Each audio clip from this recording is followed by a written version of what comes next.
Seguimos en el noticiero de la travesía aquí con un invitado muy especial, Yacu Pérez, quien es también ex candidato a la presidencia de la República, entre otras cosas. Cuéntenos, muy buenas tardes, ¿cómo se encuentra? Muy bien, un gusto poder saludar a usted y a la directa audiencia que nos escucha. Cuéntenos un poco sobre lo que se ha venido dando en el gobierno. ¿Cómo le ve usted esta etapa de estos meses de gobierno? A mí me da mucha tristeza ver que el país se cae a pedazos por la corrupción y ver que el crimen organizado no ha parado. Y no va a parar solamente con la presencia de los militares en las calles y en las cárceles, que es un elemento importante, pero no es suficiente.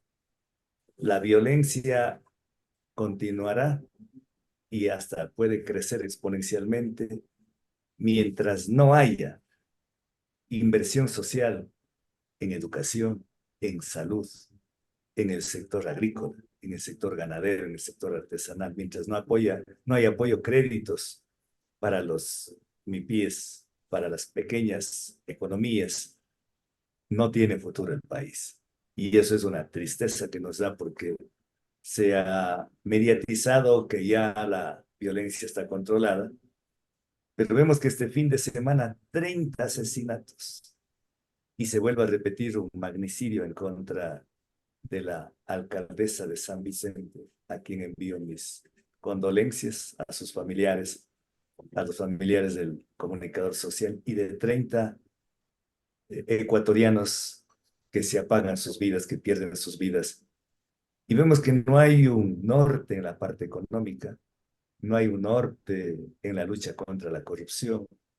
Lo que sí hay un norte es hacia el extractivismo minero, petrolero, y hay una incoherencia del gobierno del presidente Noboa cuando él en campaña decía que va a respetar la consulta popular, el caso de la explotación del Yasuní, se declaró ecologista, pero resulta que ahora va a la Feria Mundial de Toronto en Canadá, en persona, y anuncia que va a abrir el catastro minero, es decir, va a vender y subastar los territorios de los ecuatorianos a las grandes multinacionales mineras del mundo, y que va a continuar con la militarización en los territorios ancestrales, los territorios de las comunidades, y va a seguir criminalizando la protesta social, lo que está pasando este rato en la parroquia Palo Quemado, en la parroquia Las Pampas, en las naves de Bolívar, en Imbabura, en Azuay, que a pretexto de hacer la consulta ambiental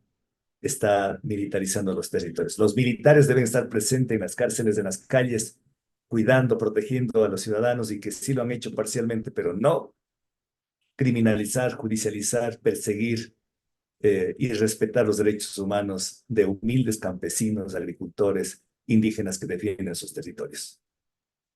Hace poco fue el Día del Agua y usted a través de las redes sociales también comentaba que es el Día del Agua, pero que existe una sentencia en contra de las personas por una minera. No sé si nos cuenta un poco más, nos amplía esta información. Efectivamente, hace 3 días celebramos el Día Mundial del Agua, pero en términos agridulces, porque de nada sirve que la Constitución en el 2008 haya reconocido el derecho humano al agua. De nada sirve que en el 2010 la Asamblea de Naciones Unidas haya declarado al agua como un derecho humano, titular de derechos. Si la cuarta parte de la población mundial no tiene agua potable, si vemos que en el mundo no hay suficiente agua potable en forma continua, segura, en el Ecuador, poblaciones, cantones de Manabí, Esmeraldas, Guayas, como el caso de Durán, y otras partes no tienen agua potable. Y las personas que están cuidando el agua, preservando el agua, pensando, defendiendo el agua para defender o cuidar la paz del mañana, para evitar conflagraciones por el agua, ¿qué están haciendo? La semana pasada fueron sentenciadas a 3 años de prisión, una multa de 10 salarios básicos unificados, 6 compañeros de Echeandía, Chillanes y Guaranda, de la provincia de Bolívar, por un tribunal de garantías penales que de garantista no tiene nada, porque es como que no hubiésemos participado nosotros en la audiencia, como que hubiese estado huérfanos de la defensa. Pero claro, se trata del poder político del presidente Nova se trata de el poder económico a través de una multinacional de la Curi Mining, que es la empresa que está ahí en las naves instalada y que se presume incluso que en esa empresa, en esa compañía tendría acciones la familia Novoa. Entonces les mandan con una sentencia que es un horror jurídico que no les sirvió nada, porque ellos no probaron la certeza en la audiencia de que ha habido la conformación de una asociación ilícita que está tipificada y sancionada en el Código Orgánico Integral Penal, pero que lo terminaron sentenciando. Entonces, claro, vamos a apelar apenas presente nos dé la sentencia por escrito, pero eso es, a los defensores del agua se les criminaliza, a quienes defienden los territorios, a quienes defienden el agua no solamente de la provincia de Bolívar, el 40% del agua que constituye el río Guayas proviene de la provincia de Bolívar, que junto a la provincia de Los Ríos es una provincia generosa en recursos hídricos. Pero así se los considera. Ellos no son delincuentes, ellos son defensores del agua. Pero siempre digo, a veces la justicia termina siendo como el alacrán, que solo pica a los descalzos, a los de poncho, a los más humildes. ¿Cuál sería el camino que debe tomar el gobierno para poder solventar estos temas que usted nos acaba de decir, el tema ambiental sobre todo? El gobierno debería hacer un cambio de 180 grados. Debería estar a tono, sintonizar las demandas de los jóvenes, la demanda de los abuelitos, de las comunidades ancestrales, la demanda de la comunidad científica del panel intergubernamental de cambio climático, las de los científicos de Naciones Unidas, que alertan que el cambio climático nos está llevando a un calentamiento global y el calentamiento global nos está llevando a un estrés hídrico, a una escasez de agua y las que están fomentando esto a través de las emisiones de gases de efecto invernadero son las empresas extractivistas mineras, petroleras, madereras. Y hay que combatir a ese extractivismo perverso y no a los que defienden la naturaleza, el agua, la biodiversidad, los bosques, los manglares. Entonces el gobierno nacional debería sintonizarse con lo que dice la comunidad científica, que si no cuidamos el agua, mañana estaremos con escasez, ya no solamente con estrés hídrico, sino con escasez de agua. Y será probablemente demasiado tarde para reembumbarse. Es el momento, ahora, sin excusa y sin pausa, de tomar una actitud de responsabilidad con las generaciones venideras. Si los compañeros defensores del agua están luchando es porque no quieren correr la suerte de lo que pasa en el Perú.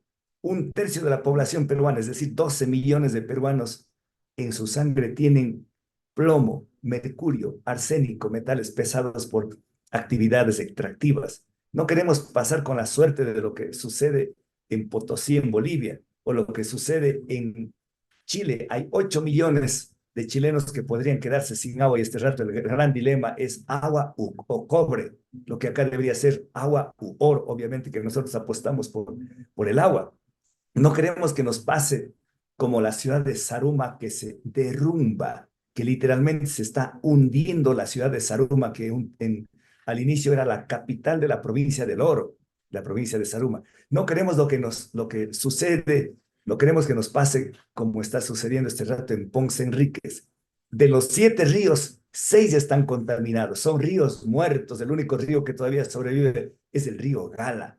Por esas y muchas razones es que defienden las comunidades, sus territorios, y un gobierno que debería estar defendiendo a las comunidades, al agua, al futuro, a nuestros hijos, está defendiendo a las multinacionales. Por eso se fue a Toronto, Canadá, a subastar y decir incluso ahora en la consulta popular que hay que votar 11 veces sí. ¿Cómo vamos a votar el renunciamiento de la soberanía nacional cuando se pretende llevar a centros de arbitraje a los conflictos de las inversionistas extranjeros que quieren que sigamos perdiendo en esos laudos arbitrajes como perdimos con Perenco, con Oxy, con Chevron Texaco y otras? No, eso no puede ser. Eso y otros temas hace que los ecuatorianos tengamos que reflexionar y decirles más bien un contundente no a algunas de las preguntas que el presidente está proponiendo en la consulta popular. Dentro de lo que es esta parte ya de la consulta popular, también es para medir fuerzas políticamente, ¿no? Estamos en un año preelectoral. 2025 será un momento para escoger nuevamente presidente y asambleístas. ¿Cómo va el tema político suyo personalmente, Yaco? Bueno, después de la consulta popular intensificaremos. Hemos tenido varias reuniones a nivel nacional y este rato todavía sería prematuro decir vamos a ser candidatos o no. Este rato estoy más preocupado por mis compañeros que están siendo criminalizados desde mi estudio jurídico. He puesto a las órdenes y estoy defendiéndoles en varias provincias del país a los defensores de los derechos humanos, defensores del lago. He terminado un libro y el próximo mes se va a hacer la presentación de mi libro Emergencia Climática y Ecología de la Esperanza en la Universidad de Minnesota, en Minneapolis, en Estados Unidos. También ojalá pueda hacerlo en otros aprovechando un ciclo de conferencias que me invitaron, vamos a hacer. Y siempre con mi comunidad, con mi familia, haciendo acciones climáticas. Desde cualquier rinconcito uno puede aportar, pero sí es el momento de también de decirles, no podemos quedarnos callados, hay que levantar la voz, viendo tanta corrupción, viendo que el país se cae en pedazos, viendo la violencia estructural, viendo estos asesinatos que se dan todos los días, viendo cómo los jóvenes huyen del país porque no tienen fuentes de trabajo, viendo que los jóvenes se quedan sin el libre ingreso a las universidades, viendo que hay 7 millones de ecuatorianos que sobreviven con menos de $3 diarios, viendo que millones de ecuatorianos se van con el estómago vacío a acostarse. Eso indigna. Eso hace de que tengamos que unirnos los más pobres, los más humildes, los más descuidados para decir, tenemos que cambiar a un gobierno que sea del pueblo, hay que sustituir a este gobierno neoliberal que privilegia a la banca, que privilegia a los empresarios que son morosos, que incluso no pagan los impuestos, que privilegia a las multinacionales mineras petroleras, que privilegia a la gente de plata, a las élites económicas y políticas, por un gobierno que recoja las auténticas aspiraciones de un pueblo que quiere cambio. Felicitaciones por el libro. Esperemos también que aquí en el Ecuador pueda hacer la presentación.